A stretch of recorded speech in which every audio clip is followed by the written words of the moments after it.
Buenas noches a todos y bienvenidos a Momento de Impulso, temporada 5, episodio 6, estamos tipo Netflix.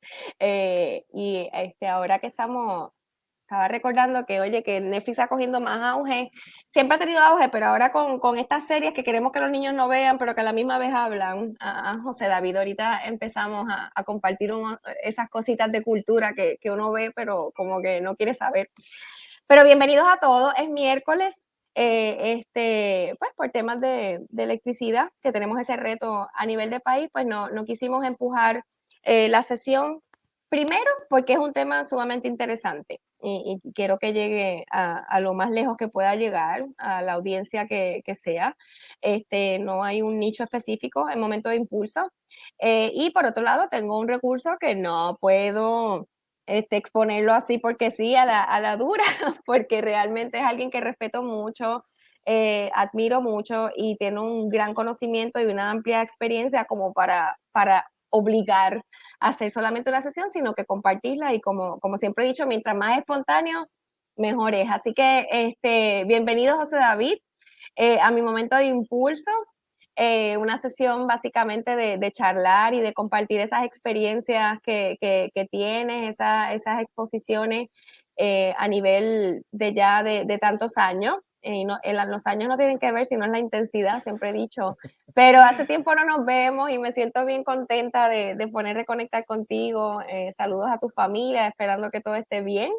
Y Gracias, sobre Natacha, un placer todo, estar aquí. gracias por sacar ese espacio, porque sabemos, siempre respetamos las agendas, pero a veces digo, oye, respeten sus agendas, pero saquen tiempo para momentos de impulso, porque no porque sea yo que esté aquí, sino porque los recursos que vienen comparten de manera diferente lo que saben, no es un entorno ni un espacio formal, sí hay una hora, hay un tiempo, pero en realidad lo hacemos de corazón, de las vivencias. Lo único que falta es, como José David y yo, tenemos agua, pero si quiere el vinito se lo toma, si quiere el café también, eso es lo único que nos falta. Pero Así que fíjate, Natacha, ahora, gracias por la introducción, primero que todo, y es un placer estar contigo nuevamente y compartir contigo en este foro tuyo.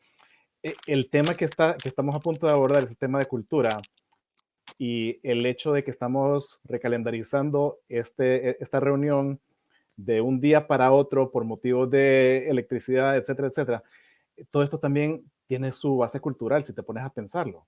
O sea, totalmente. si pongo a pensar en nuestras herencias latinoamericanas, y tu audiencia probablemente ya empieza a detectar que yo no soy puertorriqueño, pero nuestras herencias latinoamericanas tienen un concepto del tiempo, un concepto temporal mucho más fluido, Cierto. en el cual el yo poder reprogramar de martes a miércoles y que Natacha me diga media hora antes se me fue la luz, tenemos que hacer cambio de planes, no hay problema, no hay problema. Mientras otras culturas son mucho más rígidas en el concepto de tiempo y espacio, y hubiera sido mucho más difícil para ti poder haber hecho esto con alguien de otra cultura. De acuerdo. Y gracias por traerlo porque así le damos pie, básicamente fluido, no forzado, al tema, porque de nuevo tenemos reuniones de hoy para hoy, se mueven de hora, dame 5 minutos, dame 10, y todavía hay una discusión fuerte de que de ataduras de valores y de características personales, como que qué falta de respeto, qué dinámica, que cómo se hace, pero yo, que igual que tú, o tú más que yo, hemos estado en diferentes escenarios culturales y pues, no sé por qué de manera general te dicen, bueno, es que en Puerto Rico tú dices una hora y empiezan otra. Así que ayer mismo cuando pasó dije, ok, estamos hablando de cultura y esto es un ejemplo medio jocoso como para arrancar el día de mañana. Así que dando pie a lo que es este tema que siempre he dicho que me encanta, pero no solamente porque sea de gusto, sino porque es necesario, independientemente del rol que tengamos, lo que hagamos, poder darnos el espacio de entender y de escuchar de diferentes personas profesionales, no necesariamente de unas experiencias particulares o jerárquicas, escuchar lo que han vivido y entienden que esto significa. Por eso la temporada es, ¿qué es eso que llamamos cultura? Porque lo escuchamos tanto y de repente podemos estar en un foro grande y todos van a tener una conceptualización desde su experiencia, ¿verdad? Uh Así -huh. que José David es Pío, colega, es psicólogo industrial organizacional, ha estudiado en Estados Unidos, ha trabajado en Puerto Rico, hoy día está fuera de Puerto Rico en Estados Unidos, trabajando para Merck. Y ha estado en otras organizaciones multinacionales donde definitivamente ha tenido roles de mucha envergadura. Y pues seguramente se ha encontrado con escenarios donde ha tenido que retar, estudiar, analizar y hablar de esto de manera tan elevada, ¿verdad? Como a niveles de lenguaje o tan simples como para poder entrar. Así que, José David, arrancamos por preséntate un poquito ahí, bien breve, Claro, para que nuestra gente reconecte, porque ya sé que hay gente que va a empezar a saludarte por ahí, que no te ve hace tiempo, está bien. pero quienes no saben de ti, pues sepan. Sí, gracias Natacha y un placer nuevamente estar con ustedes. Mi nombre es José, mi apellido es David. Eh, Normalmente la gente se refiere a mí como José David como una sola cosa, o sea, como si fuera mi nombre y mi segundo nombre, pero en realidad David es mi apellido. Soy hondureño, para darles un poquito del trasfondo. Y como dice Natacha, sí, salí de Honduras a los 18 años para hacer mis estudios universitarios en Estados Unidos. Continué con mis estudios doctorales y ahí en el camino entonces conocí a una puertorriqueña con la que me casé y hemos seguido juntos haciendo familia y continuando ahí, gracias a Dios. En el proceso Amén. continué originalmente tratando de buscar hacer mi carrera profesional en Estados Unidos, pero mi ahora esposa tuvo un momento de reflexión en su momento dado, donde estábamos trabajando en Atlanta en el momento, y me dijo, yo necesito estar más cerca de la familia, eh, vámonos a Puerto Rico. Y yo le dije, vámonos. Y hicimos la mudanza sin trabajo, sin casa, sin nada más que el apoyo de la familia de mi esposa en el momento. Y entonces hicimos el viaje con nuestra hija mayor en el momento. Y estuvimos 11 años en Puerto Rico, viviendo, trabajando. Fue donde te conocí a ti, Natacha, y tuve la oportunidad de trabajar junto a ti en una de mis primeras experiencias profesionales en Puerto Rico. Y después entonces, en ese transcurso, tuvimos nuestra segunda hija, seguimos evolucionando como familia y llegó la oportunidad entonces de eh, trabajar con Merck, primero en Puerto Rico, y tuve la oportunidad entonces también de continuar mi carrera en el ámbito del adiestramiento y desarrollo, donde he gravitado, o sea, mucho de mi carrera profesional ha estado enfocada en los temas que como psicólogos industriales y organizacionales nos apasionan a Natacha, a mí y a mis colegas. Elementos de cultura, elementos de talento, de desarrollo, diagnósticos, todo eso ha sido parte de mi experiencia, de mi peritaje y lo he traído a la luz durante mi experiencia profesional. Ah, gracias por Este, traerlo, sí. Hoy día está ¿dónde? ¿En qué estado? Ahora mismo, bueno, hace 7 años me mudé a Nueva Jersey con Merck. Empecé a trabajar en Puerto Rico y con la misma Merck, entonces tuve la oportunidad de relocalizarme a Nueva Jersey para un trabajo con el equipo, vamos a llamarlo central, de gerencia de talento para Merck. Y quisiera recalcar esto como experiencia para algunos de tus oyentes ahora mismo, de tu audiencia, porque en el momento yo tomé un movimiento de descenso hasta cierto punto. O sea, tomé un puesto de menor envergadura para hacer esa relocalización, porque en el momento yo me di cuenta que tenía mucha más oportunidad trasladándome, haciendo la relocalización, trabajando en este grupo central corporativo global, aún y cuando estaba tomando ese descenso. Y también porque tuve confianza mis capacidades, tuve Claro. confianza en el momento y sentí que iba a poder volver a estar en el puesto, en el nivel donde había estado anteriormente. Así que puse una apuesta hacia mí y se dio, gracias a Dios. O sea, poco tiempo después logré volver a donde estaba originalmente. en un ambiente profesional y en un ambiente de carrera donde me sentía mucho más realizado y con muchas mayores oportunidades. Actualmente estoy liderando uno de los grupos más grandes de adiestramiento y desarrollo, apoyando a Merck, específicamente en su población de investigación y desarrollo. Así que todos los científicos, todos los técnicos, ingenieros, que básicamente están trayendo esas nuevas medicinas al mercado, incluyendo uno de nuestros nuevos productos recientes, un antiviral que atiende el COVID-19. Esa es mi audiencia y con ese grupo de Bien. colegas es con quien trabajo en desarrollar todas sus capacidades, sus destrezas y sus conocimientos. O sea que estás en un nivel, he visto en LinkedIn varios artículos al respecto, suena muy interesante el experimentar, ¿verdad? Luego de una dinámica como esta a nivel global, el poder estar viendo cómo se está estudiando, impactando esto, no solamente la perspectiva de conocimiento, sino que estás ayudando y facilitándole a esta gente en cómo seguir ahí en los roles y las responsabilidades. Sí, fíjate, la investigación y desarrollo en la industria farmacéutica es compleja y costosa. Entonces, mucho del trabajo de mi equipo se enfoca en cómo lograr esa innovación, esa mayor innovación, cómo agilizar muchos de esos procesos y el trabajo en equipo también.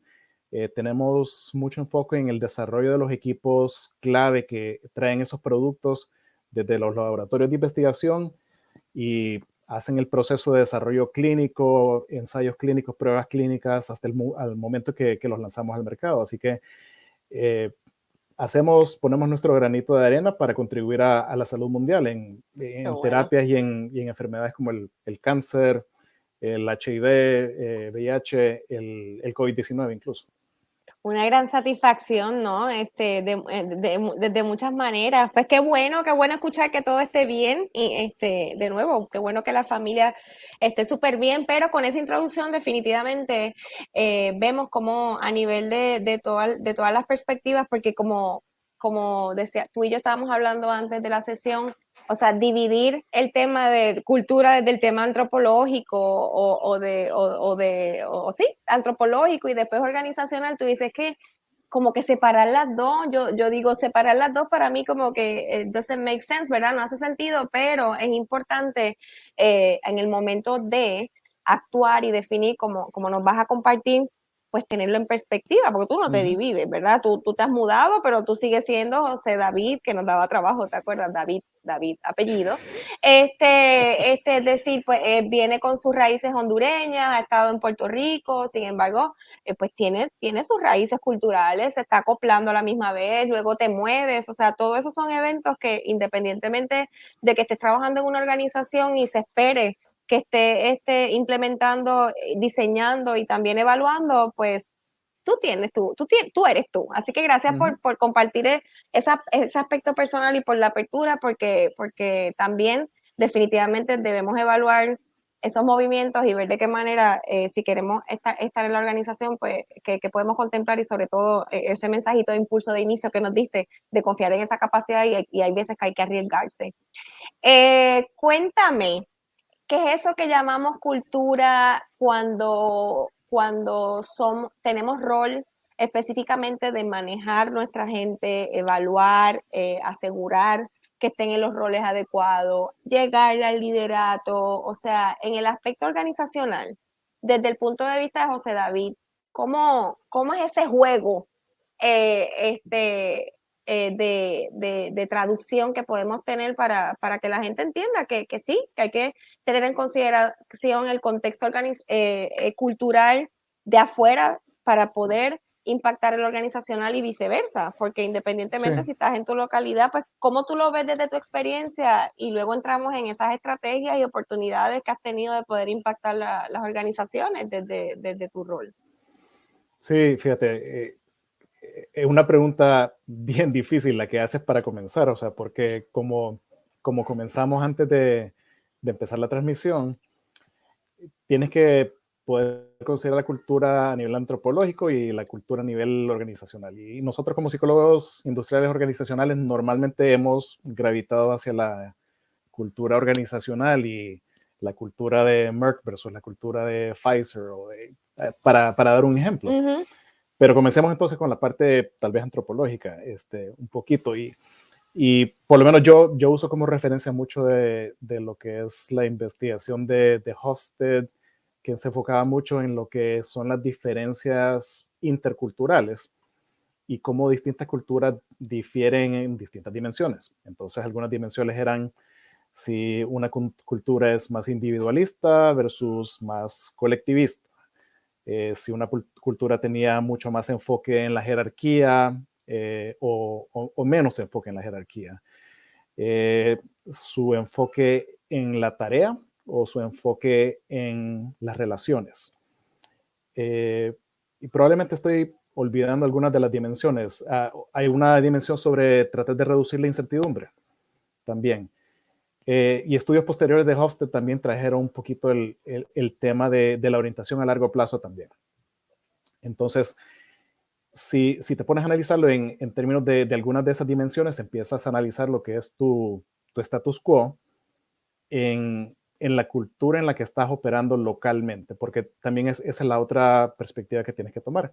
O sea, eres una compañía local a Puerto Rico, eres una compañía internacional haciendo negocio en un par de países o en unos cuantos países, o eres una transnacional que está en realidad operando a nivel global. Y eso entonces, las implicaciones que eso tiene, tanto en tu base de empleados como en tu base de relaciones suplidor, compañía, cliente, pueden tener mucho impacto entonces en el tipo de impacto cultural que pudieras estar teniendo. Pero traigo esas dimensiones de cultura de Hosted como un marco de referencia porque nos pueden ayudar a entender un poquito más entonces el tipo de cosas que tendríamos que estar considerando si estamos pensando en interactuar o tener algún tipo de comunicación con otras culturas.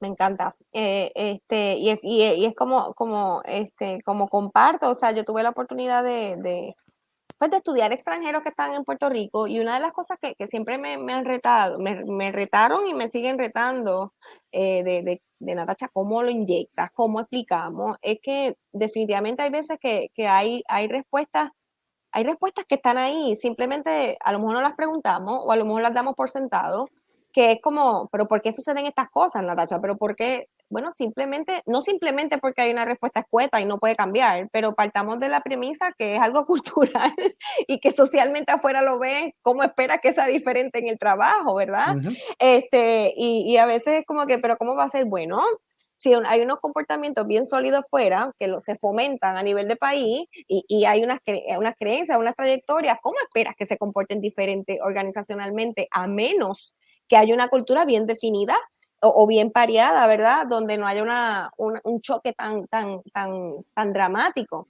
Entonces, ahí quisiera que desde tu experiencia por lo menos me compartiera en alguna y partamos de ahí, que tú hayas visto como que, wow, hay una diferencia y te ha tocado traducir y te ha tocado pues claramente entrarle para poder lograr que lo que diseñaste o implementaras pues tuviera impacto desde el liderato hasta la gente.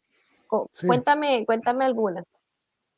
Eh, sí, tal vez nos puede ayudar utilizar tal vez algún ejemplo Sí, y si pienso en la cultura de Puerto Rico también específicamente que pudiéramos utilizar, pero te voy a pedir que tú me des una definición, o sea, porque yo siendo extranjero llego a Puerto Rico y me empiezan a hablar del ay bendito.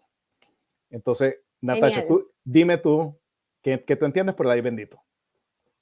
Bueno, y que no solo nos da duro eso, pero él he escuchado de muchos extranjeros.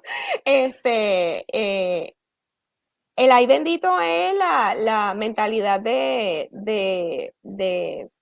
la mentalidad de pampering, de verdad, de cuidar, Uh -huh. ay, pues déjame darle todas las herramientas para que lo haga, déjame que no pase dolor, es evitar, desde mi punto de vista, pues ciertos eventos o emociones que pueden ser adversos tanto para la persona como para el negocio.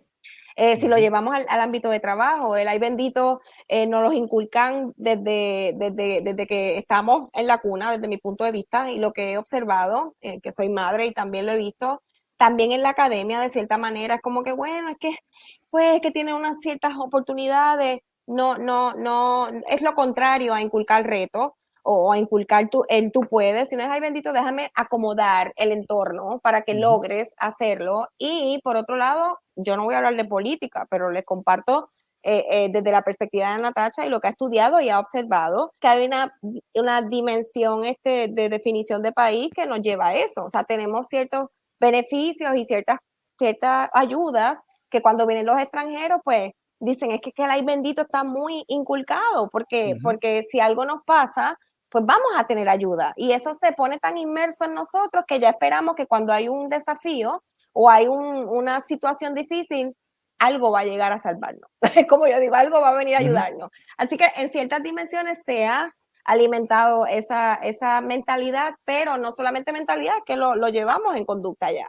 Ya automáticamente pasa mucho en las organizaciones, nosotros en roles de recursos humanos, que no vemos consecuencias en las conductas porque esa mentalidad de, ay bendito, vamos a darle otra oportunidad, es que va a llegar, Ujú. ya a veces se nos va de las manos porque hay unas reglas y todavía las reglas a veces las modificamos para no tener confrontación y evitarlas. Así Sí, que sí, sí, sí es una mentalidad que tenemos bien inculcada, que nos caracteriza dentro y fuera de Puerto Rico. sí, y gracias por el ejemplo, porque yo creo que te dijiste entonces, si lo empiezo a relacionar entonces a las dimensiones de cultura que estaba mencionando, el modelo de Hofstede, o sea, hay un elemento donde el énfasis en la relación supera el énfasis en la tarea. Entonces, ese ahí bendito obviamente está buscando cuidar a la gente, dar oportunidades, pampering, como mencionaste tú. En términos de procesos que son tal vez un poco más objetivos, como la gestión del desempeño, la gerencia del desempeño, las evaluaciones. Eso hace el trabajo gerencial en Puerto Rico tal vez un poquito más difícil porque Sí, existe esa base cultural que pudiera estar inculcando ese bendito, esa otorgar oportunidades, esa segunda oportunidad, etcétera, etcétera. Incluso, o sea, que procesos de disciplina pudieran darse tal vez un poquito más difícil porque está todo ese trasfondo cultural que tal vez está con el que un gerente tal vez está chocando.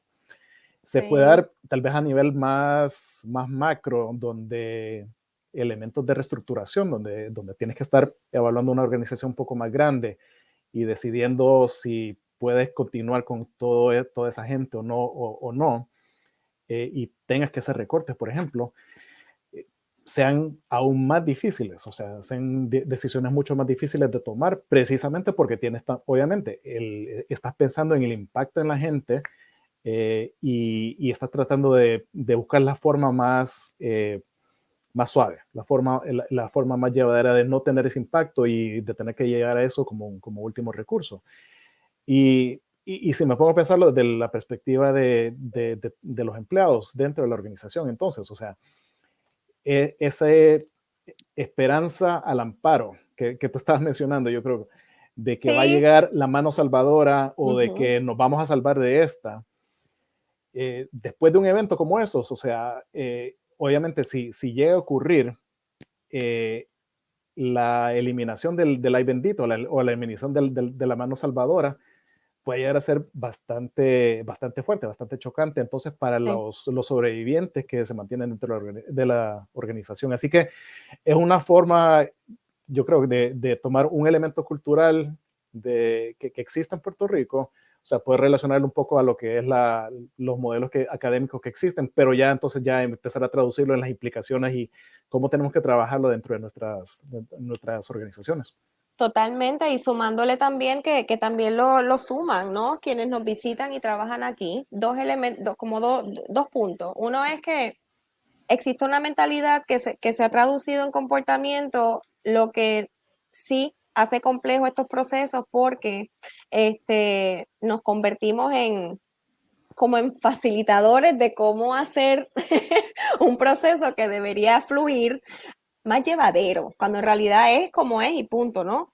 Entonces nos hace los roles de nosotros más difícil porque estamos entre quien quiere tomar la decisión y en quien va a ser impactado y nos los hace más complejos. Por eso hay mucha frustración en el liderato y claramente pues hacemos como tú dices, o como yo he dicho, le pasamos la mano, entonces estos procesos que podrían ser bastante significativos para el negocio y para la gente, pues han tomado una connotación adversa, negativa. O sea, ya reestructurar en una organización es negativo. Tener una evaluación de desempeño no tan buena es negativo. Entonces, toda definición de procesos o prácticas que son realmente necesarias para poder poner, ¿verdad?, estructura y forma a maneras de trabajar en unos negocios para que puedan seguir siendo sostenibles, ¿verdad?, y sobrevivir, pues se nos hace difícil porque es que al final lo acomodamos todo. Y yo no estoy haciendo una crítica negativa a nuestra cultura, sino es realmente una realidad y está basada en research, o sea, está basada en estudios.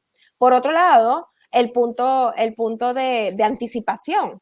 O sea, el llegar a la acción se hace difícil, aún estés planificado para lanzar, porque ya está esa mentalidad, bueno, ya lo anticipas. O sea, ya anticipas cómo se van a reaccionar las personas, aún sabiendo que la mejor decisión la tienes ahí. Entonces, pues sí se hace bastante difícil y por eso pienso también que se transfiere a nivel general, pero lo más preocupante es que es en el trabajo y lo más preocupante para mí, no porque sea un big deal, ¿verdad? Pero sí lo es, que no veamos el aspecto positivo de esos movimientos o lo que nosotros como conocedores y con nuestras competencias podemos implementar.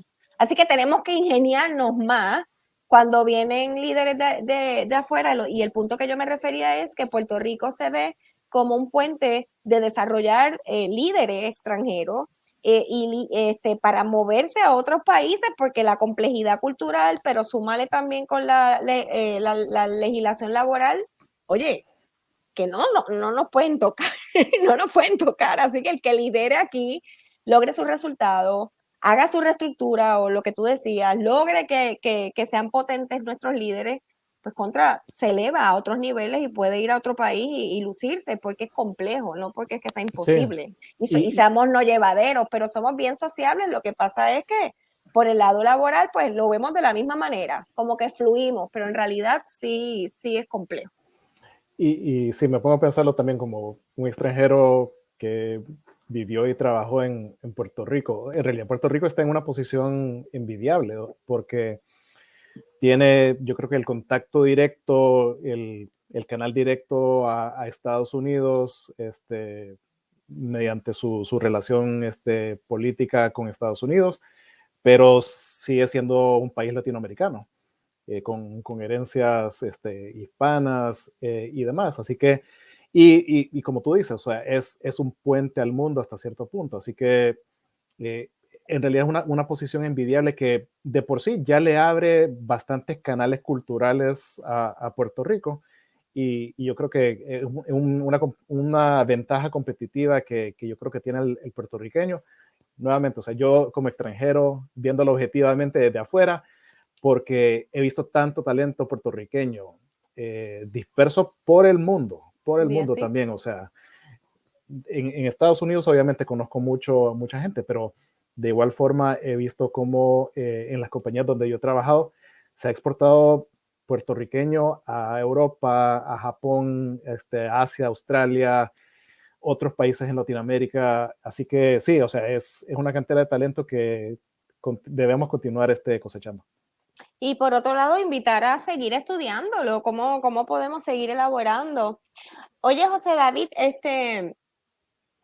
Dime, ¿cómo, Natacha Santiago. tomando eso, estoy recordando viejo tiempo, viendo esas características, como por ejemplo en Puerto Rico, ¿cómo desde el rol de líder, de gente, ¿verdad? Gestión de talento, desarrollo, HR, súmale, porque de repente también esperamos que el rol haya evolucionado a través de los años y trabajemos con todo. ¿Qué son esas prácticas prácticas o acciones claves que desde José David recomendaría que deberíamos considerar al momento de entrar en una organización o estar en la organización y que se nos pida, bueno, vamos a hablar de cultura y Cuéntame, ¿qué podemos hacer para transformar y poder ver unos comportamientos deseables, poder permitir que esos procesos fluyan y, sobre todo, el reto siempre más grande y retener el talento, porque de repente pues nos pone mucha presión en diferentes, ¿verdad? Objetivos, pero desde tu experiencia, ¿cuál es eso core que debemos considerar en todo momento para lograr que podamos llegar ahí? Sí, estoy infiriendo en tu pregunta que estamos haciendo un poquito, cambiando la frecuencia y enfocándonos en cultura organizacional. Organizacional. Pero, si tenemos que volver a la otra definición de cultura, volvemos rápido. It's Pero okay. Ujú. en cultura organizacional, sí, te puedo compartir algo de lo que ha sido mi experiencia y mi práctica. Em, yo te diría, comienza hasta cierto punto con una combinación de diagnóstico y visión, porque tenemos que entender primero hacia dónde va dirigida la organización que queremos, que estamos liderando y tratar de definir entonces cuál es ese norte, cuál es esa cultura que queremos crear. O sea, te estaba dando el ejemplo un poquito de Merck y la cultura que nosotros queremos inculcar es una cultura de innovación, de enfoque en pacientes, de ética y de integridad, y una cultura también de diversidad e inclusión, para darte algunos de los elementos culturales que valoramos. Ujú. Ahora, eso es la aspiración cultural a la que quisiéramos llegar como compañía. La realidad es otra, y eso es algo bien importante. Entonces ahí entra la parte de diagnóstico, donde en realidad tienes que entrar y entender cuál es el estado actual a nivel de cultura organizacional de tu compañía, de tu organización. Y ahí es donde normalmente uno, como psicólogo industrial organizacional, enciende todas esas herramientas que tenemos, herramientas de encuesta, herramientas diagnósticas de grupos focales, entrevistas, toda la metodología que podemos activar para entender entonces cuáles son los elementos culturales, cuáles son los comportamientos que permean dentro de la cultura y entender si realmente estamos viviendo esos valores a los que estamos aspirando o si hay todavía un camino por recorrer. Y Eh, eso ha sido mucho de lo que, de la experiencia que hemos estado haciendo. Hay un elemento de liderazgo porque los líderes de la organización tienen que poder dictar cuál es esa dirección y también tienen que poder ser el ejemplo vivo de esa cultura y esos comportamientos a los que queremos aspirar.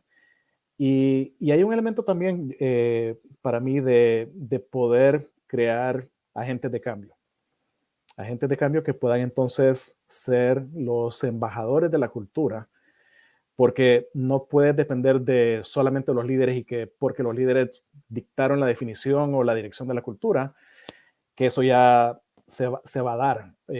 Hay un elemento de cascada hasta cierto punto, donde sí, los jefes hasta cierto punto tienen que dictar la pauta, pero hay otros líderes que también tienen que asumir esa responsabilidad y tienen que haber agentes de cambio dentro de la organización que también puedan crear ese movimiento tal vez un poco más pegado a tierra y que pueda crear esa efervescencia ya mucho más localmente, mucho más enfocado en lo que es la base más grande de empleados y que esos agentes de cambio de realidad sean los que continúen impulsando la cultura más allá hacia lo que tú quieres.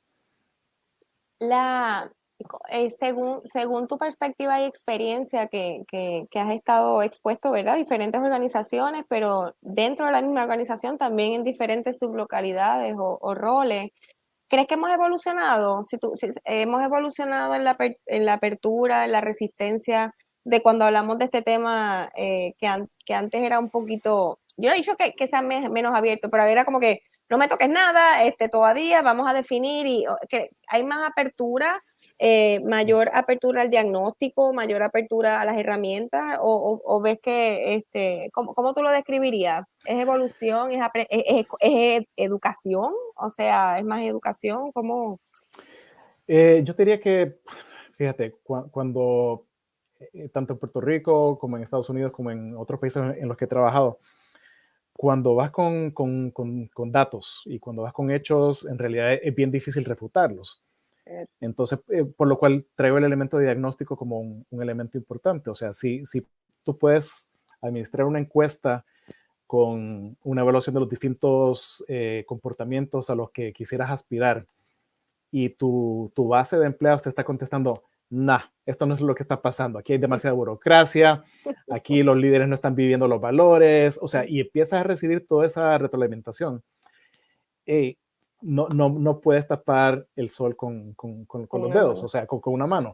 En realidad, con ese tipo de hechos, entonces puedes empezar a tener una conversación mucho más abierta porque está en blanco y negro. Y en ese sentido sí creo que he visto mucha apertura a lo que estas herramientas que en nuestro ambiente nosotros utilizamos bastante y sirven también para un monitoreo a nivel de largo plazo, a nivel longitudinal. O sea, porque esa base de diagnóstico con la que tú comienzas puede ser replicable y la puedes administrar un año después, 6 meses después, la frecuencia que tú decidas, para en realidad evidenciar el cambio en la cultura, la evolución en la cultura, nuevamente con hechos y con datos que le puede llevar de vuelta a los líderes de la organización. Mucho hablamos de estrategia, ¿verdad? Buscamos siempre la estrategia, el líder estratega, roles como los que hemos tenido nosotros y tú has ejercido de manera bien significativa de que tenemos que ser estratégicos y tiene que venir de la estrategia. Sin embargo, yo por lo menos he observado que ponen la estrategia de cultura como si fuera short term, como si lo pudieras anticipar, ¿no? Implementar la cultura de innovación. Entonces ya tienes, espera que, claro, también tenemos algunos retos en algunas organizaciones que cambia el liderato cambia, ¿verdad? El líder cambia, así que de nuevo retoma ciertas cosas que yo pensaría que no debe ser, pero pues pasa. Pero ¿qué tú opinas y cómo ves esto o recomendación de cuando, bueno, definamos la estrategia cultural de la organización y nos queremos dirigir, que tú lo estás viviendo, innovación, que es algo que todos queremos ahora mismo, todo el mundo quiere ser innovador, ¿ves? O queremos innovación en las organizaciones, pues vamos a definir la estrategia y nos vamos por ahí y José David, que quiero ver de un año aquí qué logramos. ¿Qué tú opinas sobre eso? ¿Qué tanto se da? Eh, sí, en realidad yo creo que la cultura tiene que estar basada tu estrategia dicta tu dirección cultural hasta cierto punto. Eh, pero también hay que estar claro que la cultura probablemente va a ser algo un poquito más fuerte que lo que es la estrategia. La cultura probablemente va a ser algo mucho más difícil de cambiar que cambiar una estrategia. O sea, porque probablemente una estrategia la puedes cambiar de ciclo a ciclo, de año a año, y enfocarte en distintos elementos en tu estrategia de negocio, pero la cultura, o sea, la base de tu población de empleados que tienes, va a ser un poquito más difícil de cambiar. Así que tienes que empezar a pensar en si estás cambiando tu estrategia y como parte de ese cambio de estrategia viene un cambio de cultura. ¿Cuáles son los mecanismos de refuerzo, de consecuencias, de poder hacer que esa cultura permee, que pudieras entonces facilitar para que pudiera entonces darse este cambio a la cultura? O sea, ¿cómo se están recompensando los comportamientos? ¿Cómo se están reconociendo los comportamientos que están alineados a esa nueva cultura? Y ahí es donde he visto que ha habido en los esfuerzos de cultura y cambio de cultura, donde hay mecanismos de refuerzo y de reconocimiento y de recompensa fuertes que realmente se enfocan a esos comportamientos deseados, ahí es donde ves el cambio más grande. ¿Hay algunas características que tú crees bueno, sí, creo que la respuesta es sí, pero ¿cuáles características crees que debe tener alguien que trabaje con cultura? O sea, que tenga esa responsabilidad dentro de la organización. Hablamos de los agentes de cambio. Sin embargo, estos agentes de cambio nos van a ayudar a inyectar, ¿verdad? ¿Cuáles son esas guías de comportamientos y cuáles son esas maneras que esperamos que la organización que se vea y la guíe, ¿qué características tú crees que deben tener a nivel de competencias claves o destrezas claves que mínimo deberían tener para poder inyectar esto y poder impactar? Probablemente entre las primeras que se me vienen a la mente, la capacidad de influenciar. O sea, la influencia yo creo que es importante tanto en roles de cambio como en roles de agentes de cambio, porque sí, estás buscando, no, tradicionalmente estás buscando hacer un cambio de cultura, no estás buscando reenfatizar elementos culturales que ya están fuertes, porque esos ya están dados. En realidad tú estás buscando hacer los cambios. Entonces, la influencia viene siendo importante. Hay un elemento de apertura al cambio, fíjate, y de adaptabilidad que creo que también es importante, tanto en practicantes de cultura como en agentes de cambio o agentes culturales. O sea, porque sí, tienes que estar dispuesto a abrirte a pensamientos nuevos, a realmente entender qué es esta cultura, de exponerte a ella y aprender todo lo que puedas de ella, para entonces pasar esos conocimientos y poder educar a otros, influenciar a otros, etcétera. Así que por lo menos esos dos son los que primero se me vienen a la mente. No, dijiste tres y tres claves, No, bueno, porque es genial, o sea, porque esa definición es clave, ¿no? A veces decimos, bueno, porque es alguien que creo que se desarrolla, ¿cómo es? Se desenvuelve bien y lo veo que es líder, pero a la hora de la verdad, pues, como que, como que nos damos cuenta que a lo mejor hasta eventualmente vemos que está reforzando lo contrario, ¿verdad? Tenemos que asegurar que tengan ciertas destrezas y guiarlos, porque sin embargo, ¿qué experiencia has tenido? Y si la puedes compartir, si no, pues la ponemos así de manera escenario, donde has entrado a una organización que los valores han sido como bien centrados, bien claros, han estado en todos los lugares, o en todas las comunicaciones, en las prácticas se evalúan, etcétera, pero el insight, ¿verdad? El insumo de los empleados, ya sea a nivel de medición o informal, pues como que es contrario. Que puede pasar y pasa, pero realmente los tengo aquí, asumo como el líder está claro porque es que lo comunicamos en todos lados, hemos logrado todo, pero como que no fluye, no veo esas conductas que quiero ver en mi gente.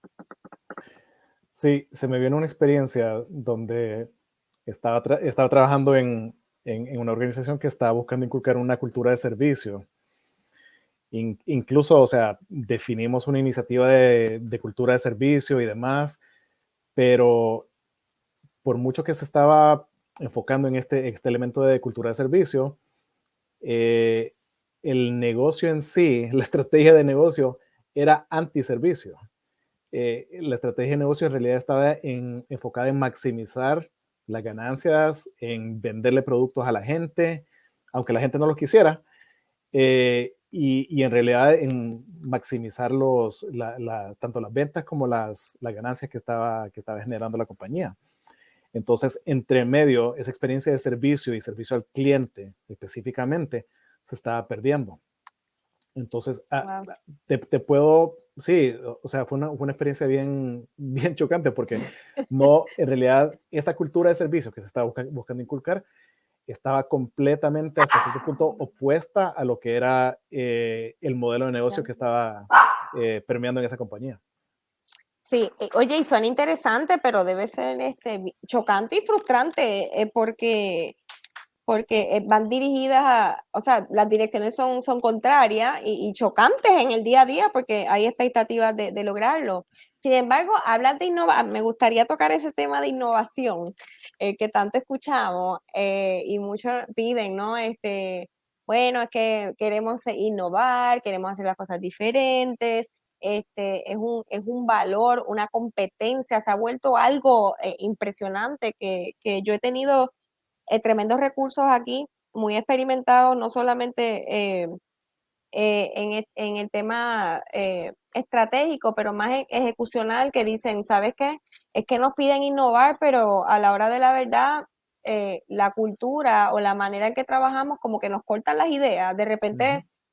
queremos generar diferentes maneras de hacer las cosas, pero en el día a día nos damos cuenta que no necesariamente se vive como elevar, ¿verdad? Esa competencia y ese valor de innovación.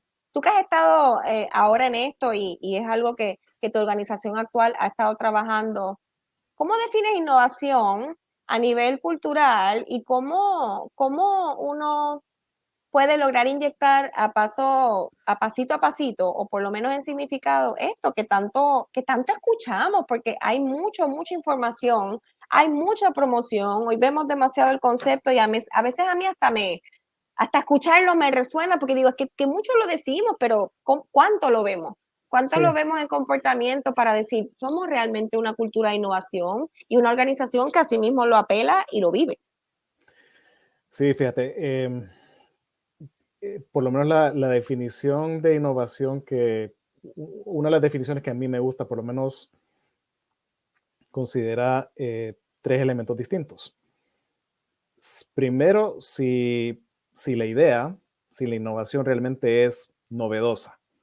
O sea, porque tiene que haber un elemento de originalidad, de novedad, para que realmente se considera una innovación. O sea, el primer iPhone que salió al mercado realmente era innovador en el sentido que era completamente de vidrio, era una pantalla táctil, etcétera. O sea, tantos elementos innovadores ahí. Si te pones a Sí. pensar un poquito después, o sea, después salió el iPod Touch, que uno se ponía a pensar, pero si esto es como un iPod, pero sin celular. En fin, eso no fue tan innovador. Pero sí, el primer elemento es cuán novedoso es, cuán original es. El segundo es cuán útil es. Y ahí es donde a veces se empieza a perder la visión de este Ah, elemento. O sea, para que algo sea realmente innovador, tiene que ser útil, tiene que ser valorado por un cliente, tiene que ser valorado por alguien, eh, tiene que realmente tener algún tipo de mercado o uso final. El tercer elemento en la innovación, y que es probablemente el que nunca se discute, es que tiene que ser implementable, tiene que ser realizable. sí. Porque si no, esto se queda como una gran idea con un excelente mercado, pero en realidad llevarlo al mercado, llevarlo y hacer un lanzamiento es tal vez irrealizable y entonces Sí. ahí es donde se puede perder. Así que de la manera que puedes tener esos tres elementos, para mí realmente es una verdadera definición de innovación.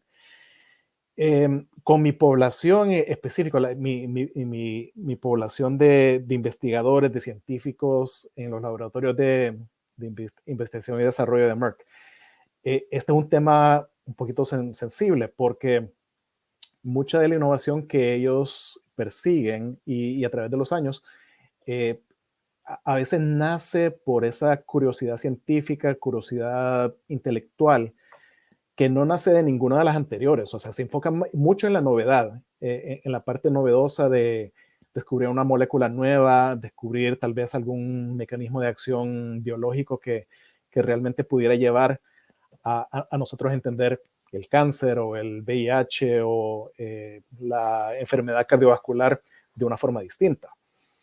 Pero entonces, mucho de lo que hemos estado inculcando a través de los años es poder ponerse los otros dos sombreros también al mismo tiempo. Sí. Poder pensar cuán útil, cuál es el mercado, el paciente final a quien estamos tratando de servir. Y lo otro es entonces cuál es el esfuerzo, cuánto tenemos que invertir para poder realmente llevar ese descubrimiento que tú hiciste en tu laboratorio al punto donde realmente entonces está lanzado al mercado y está aprobado por la agencia FDA y tenemos Sí. entonces tenemos a pacientes que están beneficiándose de ese medicamento. Así que sí, tienes que poder establecer ese balance y hay algunos, y tienes que también estar abierta a que hay distintos grupos con distintos apetitos a la innovación. Oye, En, un buen en, punto, en mis ambientes interesante. en manufactura, o sea, tengo mucha experiencia trabajando en ambientes de manufactura, donde mucho del énfasis es en poder replicar procesos, en poder ejecutarlos sin errores, sin fallas de calidad, etcétera, etcétera. Que hasta cierto punto si te pones a pensar, no es necesariamente un ambiente de mucha innovación, pero los procesos se rompen, hay fallas, hay defectos de calidad y ahí es donde entra un poquito de la oportunidad de innovar y de pensar en cómo hacer las cosas más ágiles o mucho más fluidas. Oye, yo siempre he pensado, qué bueno que lo traes porque no solamente es que se quede en significado, es que hay que ver cuán, y tienes razón, le damos tanta forma y tanta forma que cuando lo tratamos de llevar a lo táctico, se nos hace bien difícil, así que ahí se queda, digo, si le Es que damos tanta forma, ¿no? un buen brainstorming no es innovación. Si Sí. no puede realmente encontrarle uso y encontrarle ejecución. Ay, gracias por compartirlo, porque la verdad el caso es que he tenido varios espacios aquí donde hemos tocado el tema y aunque se exprese, ¿verdad? Se define de cierta manera, pues siempre hay un reto ahí en la traducción a lo táctico y sobre todo considerar con quiénes lo estás trabajando, porque cada cual tiene su chip y cuando los tienes a todos hay que ver de qué manera lo están digiriendo, ¿no? Y de qué manera ellos están siendo partícipes para retar o no, si es posible.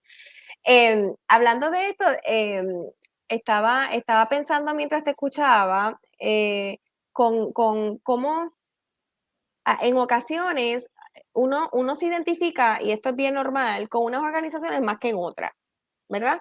Y tú dices, wow, esta organización lo tenía todo, ya sea porque tenía una buena base tecnológica o buenos procesos, bueno, X o Y características. Entonces, quería discutir contigo para aprovechar antes de que se me acabe el espacio, respetando la hora. Eh, que en ocasiones yo he estado en organizaciones que la gente le gusta estar o está. El liderato o ciertos roles de influencia dicen que los valores y los comportamientos todos los tienen bastante claros. Sin embargo, te vas a lo más probable a una reunión informal o de X o Y o interdepartamental o entre funciones y preguntas cuál es el propósito de esta organización, cuál es el main purpose del negocio y no hay respuesta. Y como que cuando vas trabajando por esa línea, entonces caen entendiendo para qué están allí. ¿Qué me podrías decir en cuanto a tu experiencia con eso? O sea, una cosa va a la otra, ¿no? Si tú entiendes para qué estás, porque es que escuchándote con el tema de farmacéuticas, que mucho pasa con la salud, la gente se identifica mucho porque oye, está impactando la salud de la gente. O sea, está claro el propósito y afectivamente o personalmente te identificas, pero no necesariamente con otros productos y servicios o industrias pasa, pero siempre va a haber un impacto. ¿Te ha pasado en algunas otras organizaciones? No solamente si lo has vivido, lo has escuchado a nivel general, que el propósito no está claro y qué sería esa recomendación para inyectar el que se empiecen a cuestionar cuál es el propósito. Bueno, hablemos claro, Natacha. O sea, nosotros trabajamos juntos en una organización en la industria financiera, Mm, donde el propósito es generar ganancias, generar ingresos, sí, a través de clientes y servicio al cliente y demás y otras cosas, pero a la hora, o sea, el ambiente que se daba ahí no necesariamente era buscando mejorar la calidad humana de los clientes de esta organización. cierto. Eh, Así que sí, yo creo que ahí pueden haber momentos donde te pones a pensar y analizar un poquito más. Realmente estamos buscando un valor superior, un valor de mayor aspiración o no. Y hablemos claro también, o sea, las farmacéuticas también tienen su fama de otras cosas, o sea, porque Sí. así como Mm, yo puedo hablar muy bien de la compañía con la que yo trabajo, hay otras farmacéuticas que suben sus precios dependiendo del mercado para realmente hacer una obra de usurería con sus pacientes, sí. porque saben que los pacientes lo necesitan y entonces están cobrando lo que ellos quieren para, nuevamente, para sacar sus ganancias y sus ingresos. Así que, obviamente, o sea, cada individuo, cada persona tiene que llegar a esos análisis profundos realmente cuánto la organización está viviendo sus valores o no. Y también, o sea, mucho en nuestro ambiente, o sea, hay teorías y modelos donde realmente se prestan para que esa disonancia, esa discrepancia entre los valores personales que uno pueda tener y los valores de la organización para los que estás trabajando en el momento, llega a un punto donde hay tanta diferencia que la persona decide abandonar el empleo, decide abandonar esa organización en búsqueda de una organización que esté mucho más afín con sus valores. Ay, y gracias, José David, porque justo estamos conectados en ese punto. Justo ahí era que quería llegar en términos de no podemos, o sea, tomar personal, ¿verdad? Que un empleado o un profesional, un buen talento se vaya si describe y expresa que no se siente identificado con los valores de la organización. La pregunta que nos debemos hacer es qué estamos haciendo para que no se repita o qué estamos haciendo para que los que están ahora realmente se sientan identificados y no tener que llegar a perder los talentos. Por eso por eso observo muchas iniciativas de adquisición de talento y mi pregunta es cuán atadas realmente están en la esencia de tu organización y la base. O sea, sí, porque igual vas a hacer mucho esfuerzo, pero cuando lleguen va a haber un choque cultural que duele, que es doloroso después que Sí, haces una venta. Y hablando de hoy día, después de lo que hemos experimentado a nivel, ¿verdad?, de salud, ya hablando de eso, que tanto nos ha retado, pues yo siempre invito a todos que aprovechen el momento de evaluar, porque todos experimentamos la dinámica de manera diferente, pero no somos los mismos de hace 2 años. Entonces, lo más claro. probable, los valores que trabajando con José David me ataban o me identificaban, yo tuve tiempo para reflexionar y ver qué era lo que me pareaba según esa transformación, ya sea de trabajo o personal, y de repente choca.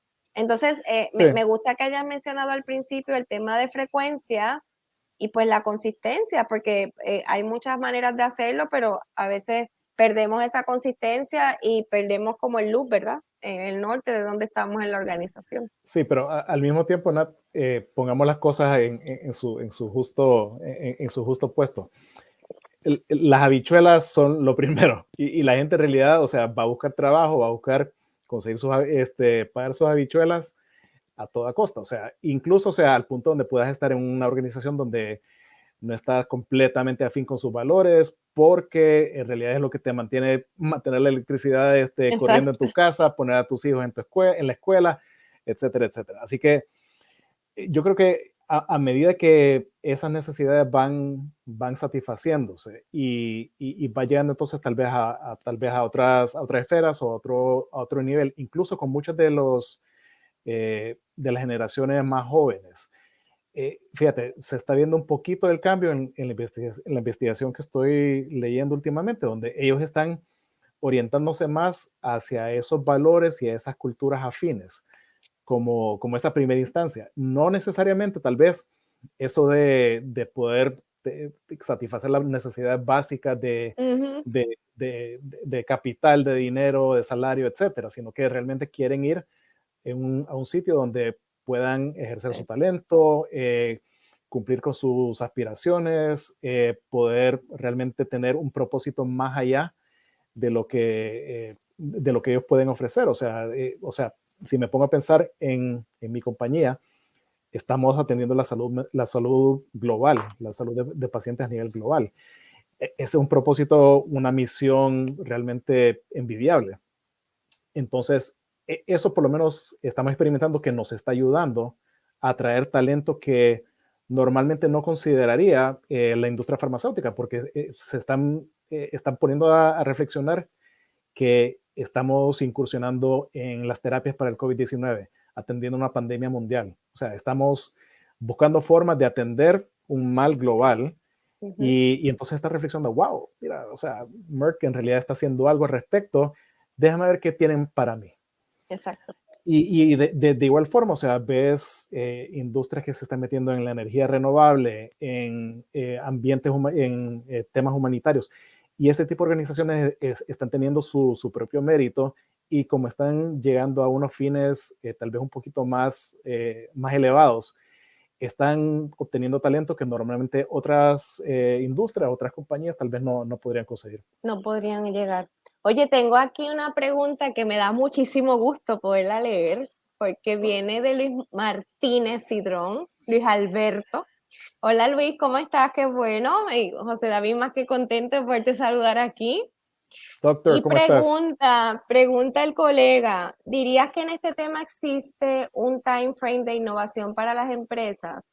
Sabemos que en la industria farmacéutica, por ejemplo, los patentes tienen un papel importante. En tu opinión, ¿esto define este time frame para innovar?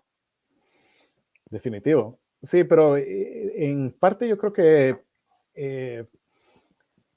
fíjate, esa es una súper buena pregunta, porque yo creo que tal vez Luis lo está pensando también a dos niveles. O sea, yo de primera instancia pienso en dos niveles. O sea, la innovación de la organización como tal y cómo se puede reinventar y transformar su modelo de negocio. Y está la innovación dentro de la cartera de productos que la organización corre y le ofrece a sus clientes, en mi caso a los pacientes y demás. O sea, y como dice Luis, eh, esa cartera de productos tiene su ciclo de vida y cuando se expira la patente básicamente es cuando realmente pierdes el valor en tu cartera. Así que la innovación se convierte casi en un modelo de negocio. ¿Sí? Tienes que estar generando innovaciones continuamente para poder mantenerte relevante. Y de por sí también, o sea, tienes que reinventarte, innovarte como modelo de negocio también para hacerte más ágil, para hacerte mucho más eficiente y para hacerte mucho más innovador. Ay, gracias por eso. Luis dice que bueno verlos a ambos. Gracias, qué bueno saber que estás aquí. Glendali también saludó. Igual, Sí, tenemos aquí a Fernando, a Jessica, a varias personas que te han saludado por aquí. Bueno, ya cerrando, que Dios mío, cómo me he disfrutado. Estoy así como cuando te quedas así, me he disfrutado tanto esta charla, José David, de verdad, gracias por tu tiempo. Ojalá, ¿verdad? Y podamos tener y seguir teniendo este tipo de interacciones, porque desde mi punto de vista eh, aprendemos un montón, teniendo dinámicas distintas también. Y quisiera que como mi invitado de hoy, pues cerrara con un mensaje de impulso. Esta sesión yo digo que impulsamos el aprendizaje, impulsamos el aprendizaje basado en experiencia de diferentes cerebros, trayectorias, culturas, etcétera. Y con este tema tan interesante y habiéndote abierto y siendo tan directo y honesto, que tanto respeto eso. Sabes que me estaba recordando antes de que me ayudes a cerrar, que la última vez no sé si fue la última vez o la penúltima vez que nos vimos, te encontraste un colega en una dinámica, ¿verdad? No sé si era una conferencia o algo, que fue Josué, que en paz descanse, que quería reconocer su nombre y ese momento tan emotivo que estaba con Josué, colega de nuestro que está en el cielo y que, pues, que esté con nosotros ahora, quién sabe, escuchándonos. Pero esa fue la última vez que tuve una interacción visual que dije, hola, ¿cómo estás? Y vi las caras y ahora mismo recordando me dio como un poco de melancolía porque era wow. un ser muy querido y hoy no está con nosotros. Pero quisiera que cerraras con un mensaje de impulso. ¿Qué es eso que José David le diría a la audiencia, según su experiencia y como nos conoce a nivel de país, también como a nuestros colegas? ¿Qué es eso que tú quisieras decir que arrancaste con uno que me encantó? Porque esto va a seguir, el que lo quiera ver varias veces va a tener la oportunidad de hacerlo, que me encantó el mensaje que llevaste de decir, hay momentos en la vida que hay que retomar, analizar cuál es el norte y confiar en tus capacidades porque vas a tener que tomar decisiones que a lo mejor van en contra de tu mentalidad o tu filosofía, pero vale la pena, si confías vas a llegar. ¿Qué es esa cosa que quisieras compartir con la gente? Sí, antes de compartir el pensamiento, o sea, sí, no sabía del colega que nos presentó en Sí, ese sí. momento Sabes y que que pasó a... estaba como si lo menciono, no, pero es que lo tengo tan fresco esa imagen, como que hola Natacha, entonces tú estabas ahí al ladito de él y la foto, Y y fíjate, pues sí, fue tan espontáneo también, o sea, estábamos en una conferencia bien abarrotada, compartiendo, o sea, sentados el uno al lado del otro en una cafetería. Empezamos a hablar espontáneamente, nos dimos cuenta que éramos los latinos los dos, empezamos a hablar en español y obviamente, o sea, empezamos a atar cabos bien rápidamente y te llamamos, y así que descanse en paz nuestro Sí, colega un lindo recuerdo que tengo y de él y espero estando contigo. que nos esté escuchando. Así es. Lo segundo, antes de darte mi mensaje final, es también, o sea, haciendo referencia a la cultura de servicio que en su momento trabajamos, cuenta conmigo para que se repita esta ocasión y podamos volver a tener este tipo de dinámica. Muchas gracias, José. Y el mensaje que compartiría sería, persigan sus pasiones, porque cuando en realidad estás apasionado sobre un tema, sobre alguna tarea, alguna responsabilidad o tu profesión, esa pasión en realidad te da la energía para poder continuar y para poder innovar, para poder desenvolverte y desarrollarte a mayores niveles. Así que persigue esas pasiones porque hay mucho fruto que cosechar ahí. Hay mucho afuera que no hemos visto. Pues a todos, muchísimas gracias por estar aquí. A ti, José David, de nuevo, gracias por tu tiempo. Un abrazote a la familia, un abrazote a ese gordote bello, hermoso, a tus hijas, que sigas impactando. Yo definitivamente, hablando de cuenta conmigo, igual estoy aquí. Yo les comparto abiertamente antes de despedirme que yo tuve roces culturales con José David y con estilos, y hoy día tenemos una excelente relación y me encanta poder compartirlo porque es el típico ejemplo de que no necesariamente construimos relaciones de primera, como que todo es, ay, tuvimos nuestros intercambios, Sí. y hoy día contamos el uno para el otro, y para mí es tremendo reto. Ahí en mi perro que se quiere despedir también. Es tremenda ricura poder, después de todos los años, poder compartir y poder tenerte aquí transfiriendo experiencias. Así que a todos, muchísimas gracias, José David. Buenas noches. Y nada, nos volvemos a ver en nuestro momento de impulso. Sigan los detalles y José David, de nuevo, mucho éxito y sigue impactando esas organizaciones. Y como Gracias, dice, Natacha. mira Glendalí, que oye, se me paran los pelos como hace. Cuenten conmigo, dice. Así que cierro con más impulso, no puedo cerrar tan satisfecha en esta interacción. Así que chao, chao. Nos vemos en la próxima y Hasta José David luego. de nuevo. Hasta luego. Bye Un bye. placer.